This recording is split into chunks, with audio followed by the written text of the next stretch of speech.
di restare qui abbracciati mentre il giorno non c'è più e la luna da lassù fa da specchio ai nostri baci. Se ti guardo dentro agli occhi mentre già mi batte il cuore e ti dico Folgore, la foudre en italien, c'est le nom choisi par Maserati pour sa gamme 100% électrique avec comme principal défi de séduire une clientèle plutôt habituée au doux ronronnement de motorisation thermique noble. Premier modèle à adopter ce changement assez radical, la Grande Turismo, donc ce grand coupé de quasiment 5 mètres de long. Il est proposé en version thermique avec au choix un V6 turbo de 490 ou 550 chevaux selon les versions, ou cette version donc Folgore qui développe déjà le plus de puissance de la gamme, 761 chevaux.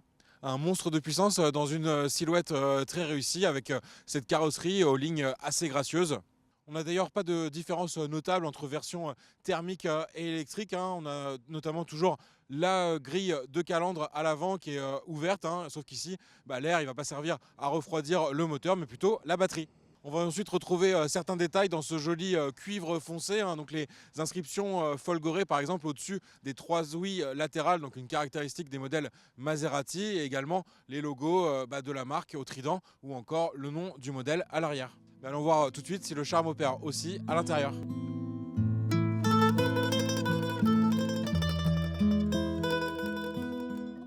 À l'intérieur de cette Grande Turismo, on va retrouver un cocktail très réussi aussi entre luxe et sportivité. Maserati est en effet particulièrement reconnu pour ses intérieurs et donc il y a beaucoup d'attentes à ce niveau-là. Pour le luxe, ça va se retrouver dans le choix des matériaux avec des éléments en métal, en bois ou aussi en cuir, enfin plutôt en faux cuir, parce que la particularité dans cette Folgore, c'est qu'elle va être proposée de série avec justement ce cuir synthétique, et on va retrouver notamment une matière qui s'appelle l'éconil, qui est en fait constituée de fibres recyclées à partir de filets de pêche usagés ou encore de rebuts de plastique. Donc un petit côté aussi écolo supplémentaire dans cette Maserati 100% électrique. La sportivité, sinon, ça va passer par cette position de conduite assez basse et également donc ces sièges baquets dans lesquels on est particulièrement bien maintenu. Du côté de l'interface pour le conducteur, sinon on va retrouver un écran décompteur avec un affichage assez complet. On peut faire apparaître de nombreuses informations. En revanche, on n'a pas la possibilité d'avoir d'affichage tête haute. Sur la partie centrale, maintenant, on va retrouver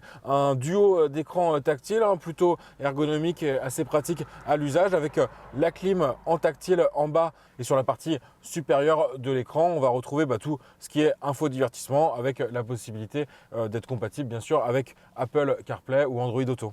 On retrouve sinon plein de petits détails amusants dans cet intérieur avec notamment le petit drapeau italien pour rappeler forcément l'origine de la marque, et également cette horloge au centre qui est en fait un écran. Je vais pouvoir personnaliser l'affichage de l'heure, mais également avoir d'autres indications comme l'appui sur les pédales de frein ou d'accélérateur, ou faire aussi apparaître une boussole. Du côté de l'habitabilité, on a pas mal d'espace, il y a quand même beaucoup de rangements disponibles, et aux places arrière, on va quand même pouvoir voyager assez confortablement. Le coffre de son côté, il offre un volume relativement limité, 310 litres sur les versions thermiques et 270 litres, oui c'est un peu moins sur la version électrique, avec de la place prise notamment par les batteries. 3 moteurs électriques, 761 chevaux, on a surtout envie de voir ce que donne cette Grande Turismo sur la route. C'est parti pour le coup de Folgore.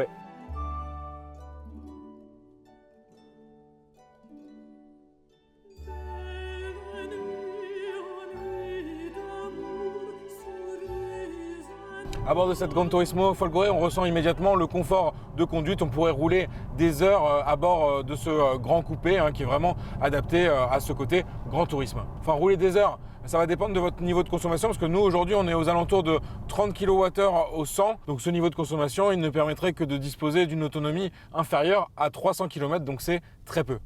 Alors pour expliquer ce niveau de consommation, c'est sûr qu'il y a une puissance assez phénoménale, 3 moteurs électriques de 300 kW chacun, 1 à l'avant, 2 à l'arrière, et la puissance totale cumulée, elle est de 761 chevaux avec un couple démentiel de 1350 Nm.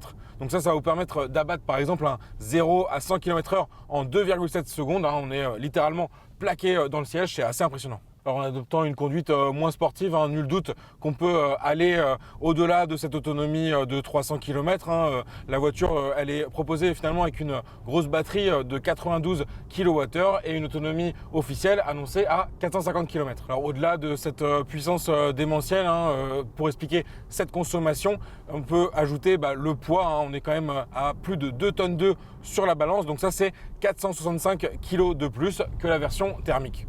Alors le côté plaisant, c'est que sur cette version électrique, Maserati a conservé les palettes au volant. Bon là, elles ne vont pas nous servir à passer les rapports parce que forcément, on n'a pas de boîte de vitesse. Elles vont permettre d'ajuster le freinage régénératif. L'expérience un peu plus décevante, elle se situe au niveau du son. Maserati a voulu reproduire le bruit de son moteur V6 à l'intérieur de l'habitacle. Mais finalement, on l'entend assez peu. On n'a même pas réussi à l'enregistrer pour vous le retranscrire ici dans cet essai. L'expérience de conduite, elle reste quand même très bonne. On a notamment ces petits boutons directement sur le volant pour justement ajuster les modes. Là, je repasse en mode sport et je vais pouvoir, d'un clic sur ce bouton de sélection des modes, ajuster les suspensions, soit en mode ferme, en mode sport, soit en mode plus confort. Dernier point enfin, la recharge, c'est super important, surtout avec cette autonomie que j'ai présentée comme relativement limitée. Cette voiture, elle a une batterie qui adopte une architecture 800 volts, donc elle va pouvoir encaisser une puissance de charge assez phénoménale à l'image de ses accélérations, donc 270 kW, et pour se rendre compte, ça permet de récupérer 100 km d'autonomie en 5 minutes.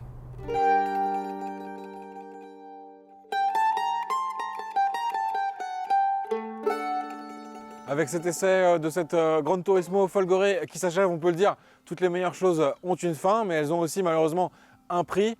Alors il faut compter un peu moins de 200 000 € pour cette version 100% électrique, c'est un petit peu plus que la version de base avec le V6 de la Gran Turismo.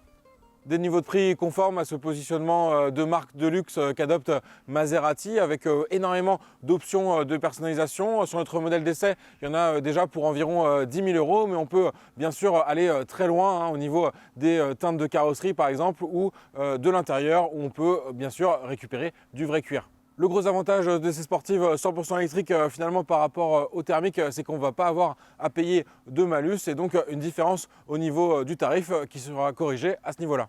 Un premier pas donc plutôt réussi pour Maserati dans le 100% électrique avec cette Gran Turismo dont les premières livraisons viennent de démarrer en France, et un deuxième modèle arrivera en cours d'année, le SUV Grecale, qui sera lui aussi associé à cette motorisation 100% électrique.